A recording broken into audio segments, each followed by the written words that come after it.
यानी क्रिश्चियंस को बाइबल सिखाने एवं उपदेश देने के लिए और उन लोगों के लिए बनाए जाते हैं जो सच्चे परमेश्वर को ढूंढ रहे हैं। किसी अन्य धर्म की आलोचना करना या उसके अनुयायियों का अपमान करना हमारा उद्देश्य बिल्कुल नहीं है। लेकिन कई क्षेत्रों में बाइबल की शिक्षाएं अन्य धर्मों के साथ मेल नहीं खाती। इसलिए अगर किसी को बाइबल की शिक्षाओं से ठेस पहुंचती हो तो कृपया हमारे वीडियो न देखें।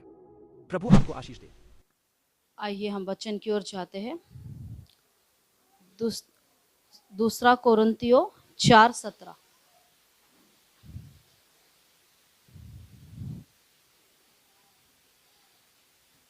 For this light momentary affliction is preparing for us an eternal weight of glory beyond all comparison.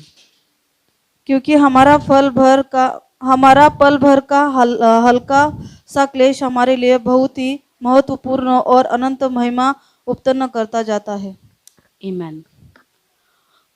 परमेश्वर का वचन बहुत सुंदर है और हर वचन में और वो हर वर्ड में परमेश्वर हमसे बात करता है ना। आज आप लोग सभी लोग कलीसिया में आए हैं, परमेश्वर का आदर करके आप लोग आए। प्रभु आपको आशीष दे। जैसे ये वचन हमें यहाँ पे कह रहा है, जो छोटा छोटा जो प्रॉब्लम, छोटा छोटा जो प्रॉब्लम्स है ना, वो प्रॉब्लम्स की ओर हम सभी लोग क्या करते हैं, वो प्रॉब्लम की ओर देखते हैं।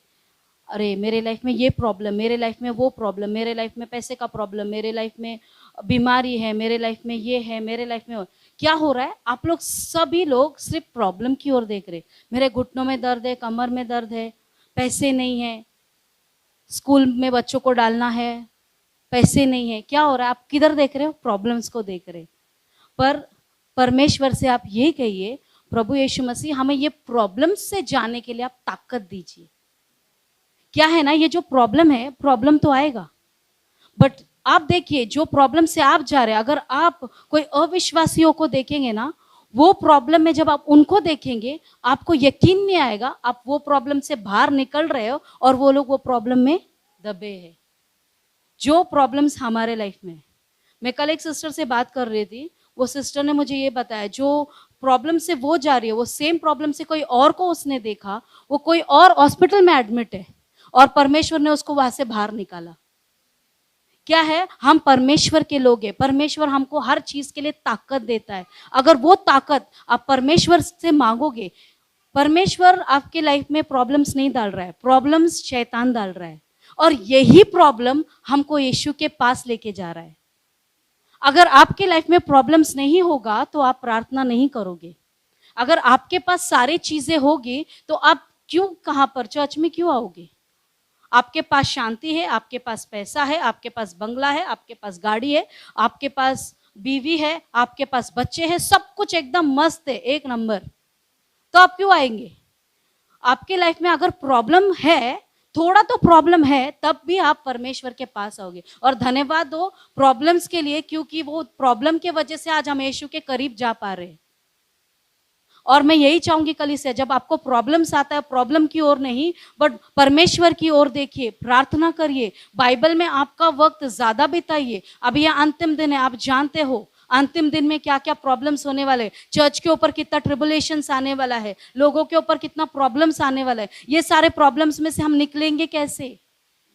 हम निकलेंगे जब हम प्रार्थना करेंगे, जब हम यीशु के साथ वक्त बिताएंगे। हम प्रॉब्लम्स की ओर नहीं, हम लोग यीशु के पास देखना चाहिए। वो प्रॉब्लम्स के आप बोलेंगे प्रभु ये प्रॉब्लम मेरे लाइफ से हटा दे, राइट?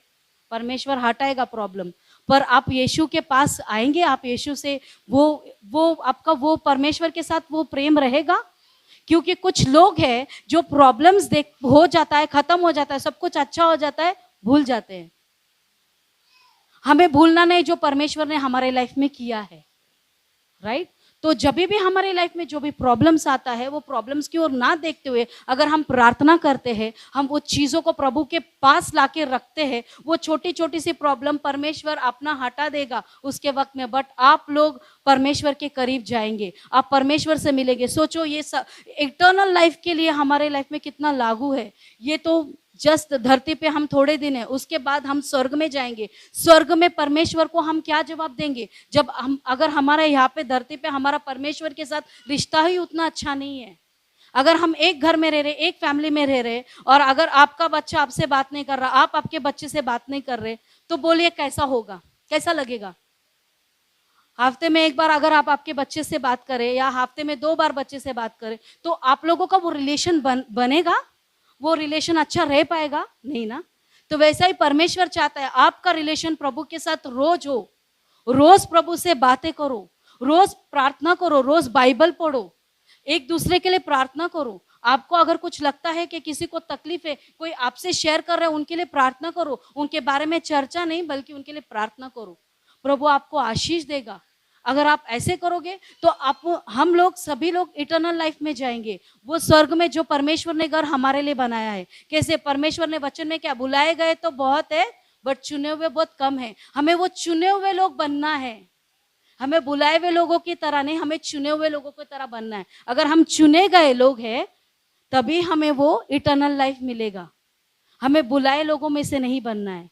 चुने हुए लोग वो होंगे जो प्रार्थना निरंतर करेंगे। चुने हुए लोग वो होंगे जो निरंतर बाइबल पढ़ेंगे। चुने हुए लोग वो होंगे जो फास्टिंग और प्रेयर करेंगे। चुने हुए लोग वो रहेंगे जो एक दूसरे को दिलासा, प्रार्थना, प्रेयर और प्रेम देंगे। ये चुने हुए लोग हैं।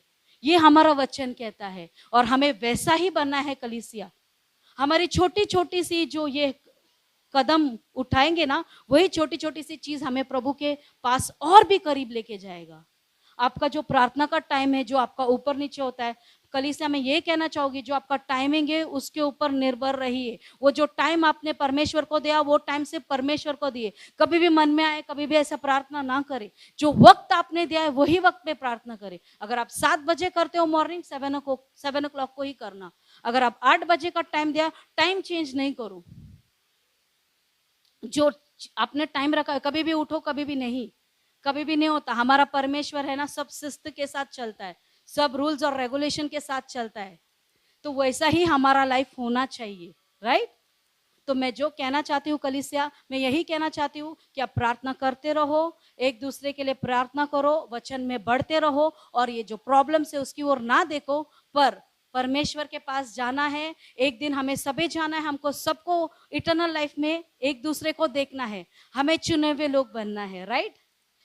प्रभु आप सबको आशीष दे।